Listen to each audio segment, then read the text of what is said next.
Kun raadiyoo burqaa oduu jaarmiyaa waraana bilisummaa Oromooti. Akkam jirtu dhaggeeffattoota keenya oduu yeroo kanaaf qabnu sin dhageechisna an biiftuu abdiiti.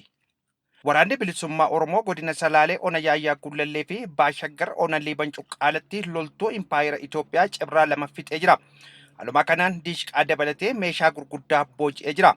Godina Arsii Ba'aa Ona Muunessaa keessatti loltoonni raayyaa ittisa Impaayeratti Itoophiyaa sadii qawwee fi hidhannoo guutuun waraana bilisummaa Oromoo idileetti makaman. Miseensonni raayyaa ittisa Impaayeratti goomsa fi maallaqaan teessoo sirnichaa akka tiksaniif bobbaafaman bilxiginnaan uummata Oromoo bakka akka hin buune fi qe'ee uummata Oromoo qe'ee gaddaa fi gadadoo gochuu isaa gaafa hubatan keessaa ba'uun waraana bilisummaa Oromoo idileetti makaman. Haaluma kanaan fulbaana 12/2024 Ona Muunessaa ganda Heebal Laaqichaa fi magaalaa Kallachaa keessa miseensonni raayyaa ittisa Impaayeratti sadii qawwee fi hidhannoo guutuun waraana bilisummaa Oromoo idileetti makamanii jiru. Akka miseensi kunneen jedhanitti mooraa isaanii keessaa tokkummaan sabaa fi sablammootaa akka hin jirre kaasuun waraana dirqamumaan duuban gara lolaatti of ijaaru malee fedhii lolaa akka hin qabne himan. Haalli isaan ittiin waraana bilisummaa Oromoo nuti qaaman dhufnee argine kan wali fakkaannee fi ilaalchi isaan uummata Oromoof qaban kan dinqisiisudhas jedhanii jiru. Dhukkuba akka meeshaa waraanatti fayyadamuun lubbuun lammiilee akka darbuuf hojii hojjechuun diinummaa daangaa darbeedha jedha jiraattonni godinaalee garagaraa. Biiroon Fayyaa Oromiyaa hospitaalonni buufanni fayyaa fi keellan fayyaa mootummaatii kan jedhaman daawwaa deeggarsaan argaman gatii madaalawaa harka qalleeyyiin akka hin yaalamneef baasanii guutummatti gurguraa akka jiru yoo ta'u gochi kun diinummaa uummata Oromoof qabanidha jedhan.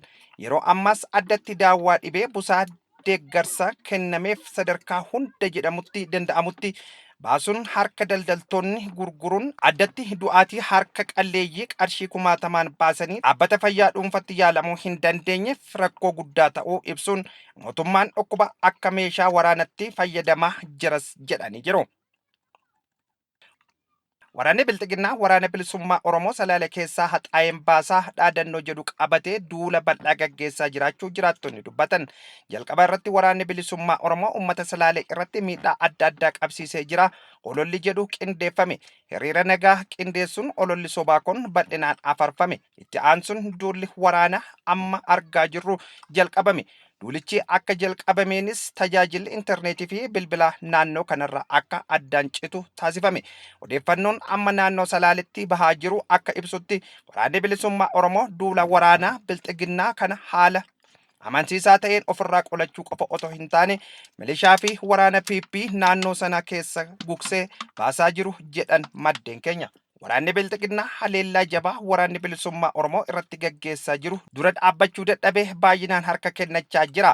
Waraanni bilisummaa Oromoo meeshaalee waraanaa gurguddaa asiin dura argatee hin beeknes baay'inaan booji'ee jira. Kan hordoftoota keenya oduun har'aaf qabnu asirra xumurree jira. Qophiilee keenya biroo hafan waliin turtii gaarii isiniin jenna.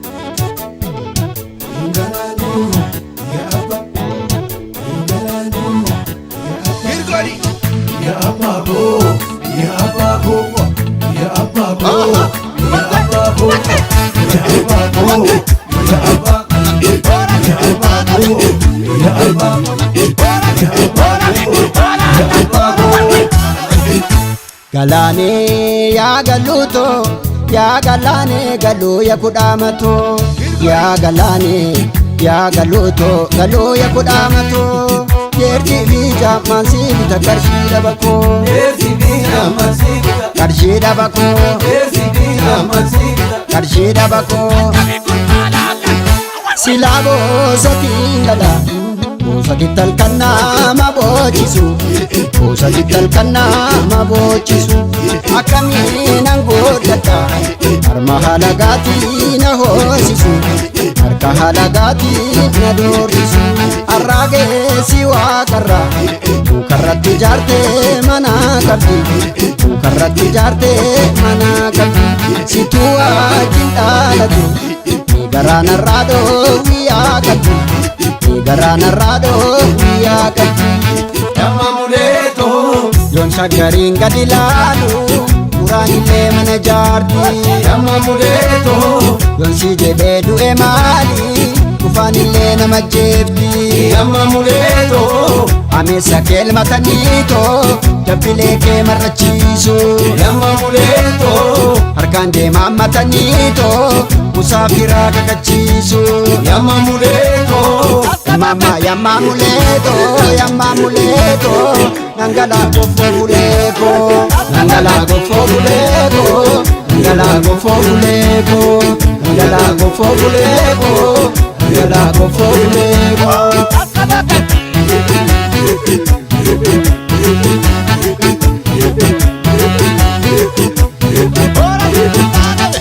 Nuita babemna minno kana echa begna Nuita babemna minno kana echa begna minno kana echa begna no minno kana echa begna karra jirti dune echa begna karra koreti dune echa begna karra aloti dune echa begna karra kaluti dune echa begna karra gafarsa dune echa begna karra shanani dune echa begna abbichuuf galaan dune echa begna minno dadhabne echa begna minno Ara ta'u minno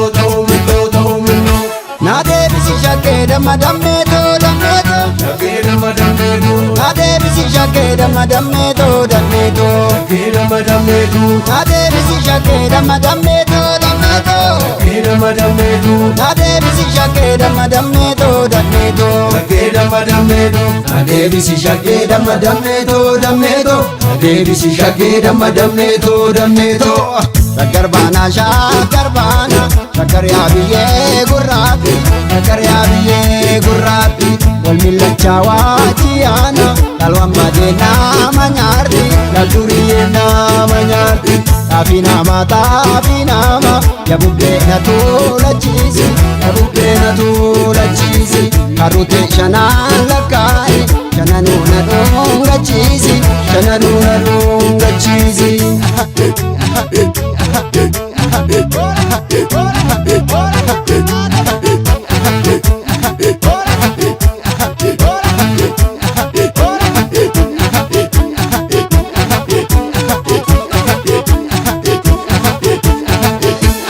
Yamma muleetoo haadha daadhii dinqa coomaa nandanuu quubsi keenkee Yamma muleetoo ilma kee lafoon ajjeese orma guloofa fardeenkee Yamma muleetoo yadeessuu dhaltee maseentee ituu kee magariisa Yamma muleetoo lama buluuf lafa taane sirratti eenyuutu wadhiisa Yamma muleetoo yamma muleetoo nangala gofo buleko nangala gofo buleko nangala gofo buleko nangala gofo buleko nangala gofo buleko minno Ara ta'u minno na deebisi shakkee damma dammeetoo Shakkee damma dammeetoo na deebisi shakkee damma dammeetoo Shakkee damma dammeetoo na deebisi shakkee damma dammeetoo Shakkee damma dammeetoo na deebisi shakkee damma dammeetoo Shakkee damma dammeetoo Adeebisi shakkee damma dammeetoo Adeebisi shakkee damma dammeetoo shakkar baana shakkar yaa kaloo fardeeni tuuta deemisi waraanti qaama faayoftee taddeeni qaama miidhagdee taddeeni xaafi nama yabubbee na tuulachiisi kadhutee shanaan lakkaa'i shananuu na dhungachiisi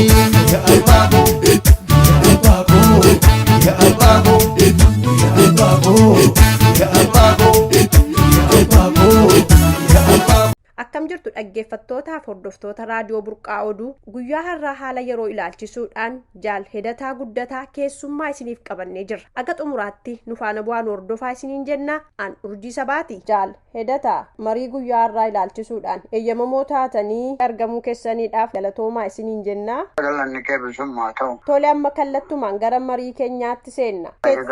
Ga'een dirqama keessanii fi maalummaa jaarmiyaa waraana bilisummaa Oromoo waliigalaa idilee maal akka ta'e ibsuu dandeessu? dandeessu? Egaa akkaan yoo kana ramadametti itti gaafatamaa sabquunnamtii namaa akka itti gaafatamaa ta'e hojjedhu natti laatame. Jaarmiyaan waraana bilisummaa Oromoo yeroo ammaa kana maalirratti akka inni hojjechaa jiru ibsuu dandeessu? Egaa akkuma hundi keenya beeknu warri bosona keessaa lolanii baay'ee mirga gaarii argachaa jiru.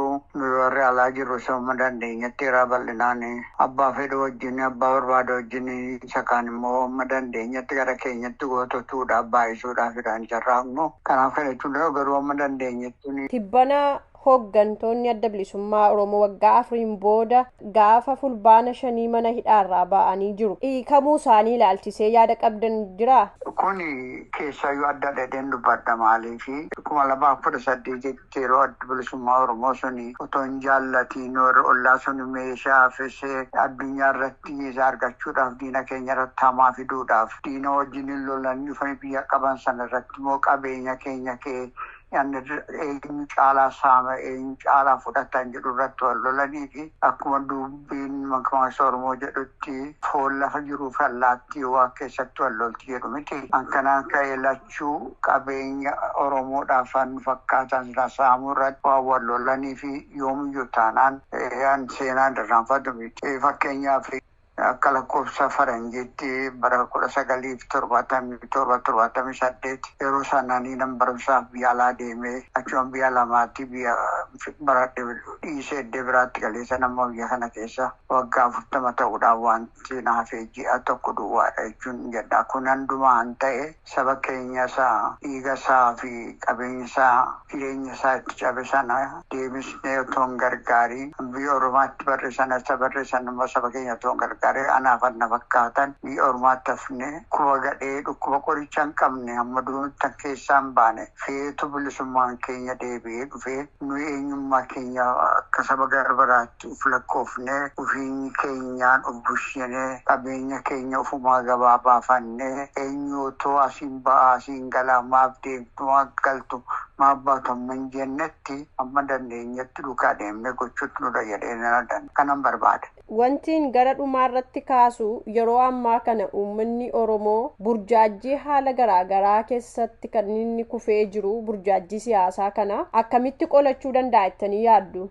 Kun egaa akkuma seenaan biyya addunyaa jedhutti sabni tokko bilisummaa keessaa ba'uudhaaf bilisummaas mana argachuu danda'u tola ta'een beeku. Hundinuu bilisummaa argateetti ajjeesee du'ee ofirraa facciseetan bilisummaa argate. Amma yoo nagaa Afrikaan waggaa 400 qabame sana keessa amma beeknutti amma dandeetti ofirraa faccisee of keessaa baasee irratti. Dhuma irratti biyya haaraan taate akka sabuu Sudaan kibbaa kun fakkeenyaaf biyya haaraa taate biyya gurraacharraa biyya tokko bilisummaa taatee baatee biyya keessaa ammayyuu amantiidhaan isaa ta'u bifaan rakkoo irra ga'e sana keessaa baatee hannagaatti jiraattee jirtu wal keessatti illee rakkoon dhalatee jiraateyyuu kun immoo isaan duwwaatti ta'een seenaan akka nu agarsiisu biyya adda addaa rakkoo akkasii keessatti tureera. Adda bilisummaa Oromoo keessaas baay'een ciccitee laaffisee kufee hin dadhabe malee hin duune. Haa ta'uyyuu malee akka adda bilisummaa Oromoo hamma yoonaa erga dhaabatee jalqabee ciniinnatee hafee hin jiru adda bilisummaa Oromooti. Sabni bilisummaa tokko immoo yoo ofirraa lolee yoo dhiiga isaa dhangalaasee dhiiga diina isaa dhangalaasee ofirraa faccisee ofirraa ari'edha malee bilisummaan immoo tolan dhuftu egaa har'achi ciniinnatee waggaa 50 darban kana keessaa yoo dhuma laafee yoo dadhabeyyuu harka tollaatiin anitti jiru diinni keenya har'aa akka bookisuu kan osoo hin ta'in immoo goleen ishee dadhabee waan jiruuf itti fufuutu nurra jira durii caaladheen. Gara dhumaa irratti yeroo ammaa kanatti waboon sochii akkamii keessa jira? Isin immoo maalitti jirtu? Nuyi egaa akkuma jalqaba irratti dubbadde baay'ina keenya otoo hin ta'in waan itti amanne qabxii itti amanne sana keessa rarraanee waan jirruufi keessaayyuu waggaa 40 darbe kana keessatti hamfedhe utaanaan wanta itti abdanne sana rarraanee waan hafneefi har'a dhumarratti iddoo amma jiru kanaan geenyerra. Gara fuulduraattis immoo taanaan haala amma jiru haala addunyaan saba keenya qabsoosaa baree bukkee amma jirutti hundayyoo ta'uu baate. Inni nu wajjin hin jiru amma ta'utti biyya sana keessatti immoo Amaaraa, Eertiraa, warra Kibbaa, warra Walaayittaa fi warra Beenishaangulaa warra Gambeelaa yoo haa ta'u warri irra jiru kun cimanii rakkoo jira keessa baasuun kun baay'eetti fuutuudha jira. Akkuma beeknu keessaayyuu adda bilisummaa Oromoo yeroo inni kuulama 2018 biyya sana galu warri lalluu garuu hin gallu jedhanii achi keessa lolanii waan jiranii fi isaanis immoo amma yoonaan mirga argatanii addaan keessaa ba'anii baaltituun gantuun hattuun keessaa hubaateyyuu akka hayyoo lafa kaa'ame sanaan dhuka waan deemanii fi mirgi hin dhufa jedheen abdadha. Tole egaa dhumarratti isin uummata Oromoo maraatiin waan jettan qabdu. Waa gaanii dhaamuu danda'u seenaa keessatti akkuma beekamu sabni tokko wal duukaa citee wal duukaa ka'ee diina safirraa faccise fixe beeku hin jiru. Namni kaayyoo qabu, namni ogummaa qabu, karaan isa baaru sanaan gochuu danda'u amma uumiyyoo taanaan deemee qabsoo isaa argata. Fakkeenyaaf Gaanaa yoo ilaalle Nikuruumaa bara 1960 bilisummaa argatee warri CIA faroosi itti faccanii ajjeesaniiru. Lumumbaanis kanuma keessaa arganneerra. Kan immoo waan ta'eef biyya keessatti adda baasanii qabeenya sanaa bishaan sana dheedhii akka sibiilaa akka warqee hangara biraa saafaniitti jiraachuudhaafidha.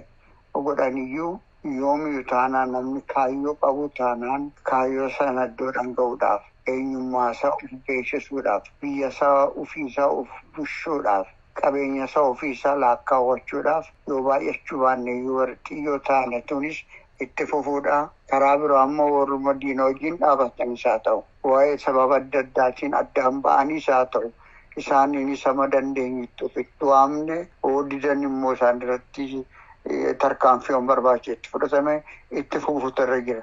Amma jiru kun abdii guddaa nuu kenna waan hin abdadhuuf itti fufuutu irra jira. Jabaataniiru jabaannee gargaaruun nurra jira kanuman jedha. Jaal Hedataa Guddataa haala yeroo ilaalchisuudhaan marii raadiyoo burqaa oduu waliin gootan galatoomaa ulfaadhaa isiniin jenna. Dhaggeeffattootaaf hordoftoota keenyaa guyyaa har'aa marii nuti haala yeroo ilaalchisnee qabanne kana gammaa ture waan nu hordoftaniif galatoomaa ulfaadhaa horaa bulaa deebanaa isiniin jenna.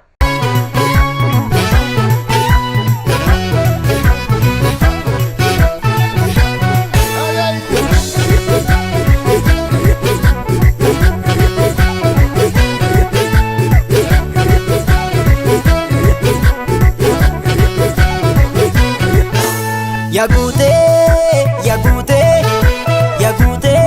yagutama nagute dubbi nama burre na chomsani onne na kubsani na sosopin olmanaaf gaye na morma na gahe na morma na gahe.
Dubbata walii galanii dida waliin didanii koodeen waliin didanii yoo qaban waliin qabanii dhaban waliin dhabanii koodeen waliin dhabanii dubbata walii galanii dida waliin didanii koodeen waliin didanii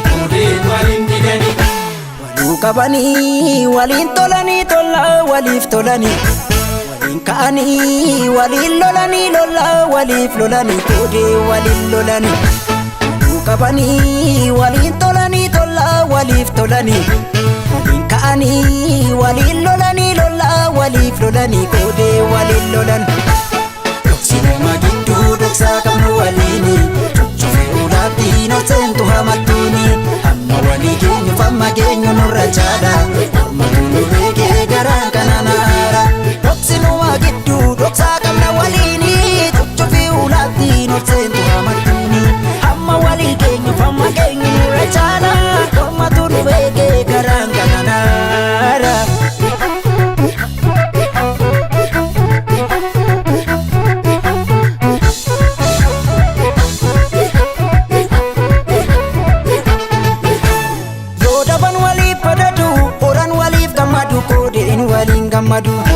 Waliin gammadu Iyyata walii gaanii kufan waliin kaanii koodee dhabuun taane yoo dhaban waliif badadu horan waliif gammadu koodeen waliin gammadu Iyyata walii gaanii kufan waliin kaanii koodee dhabuun taane waluu qabanii waliin tolanii tola waliif tolanii ka'anii waliin lolanii lola waliif lolanii koodee waliin lolanii waluu qabanii waliin tolanii tola waliif tolanii waliin ka'anii waliin lolanii lola waliif lolanii koodee waliin lolan dhoksinuma gidduu dhoksaa qabnu waliini cuccufee ulaatti nooseentu hamattuuni amma walii keenyu famma keenyu nurra caala mormatu nu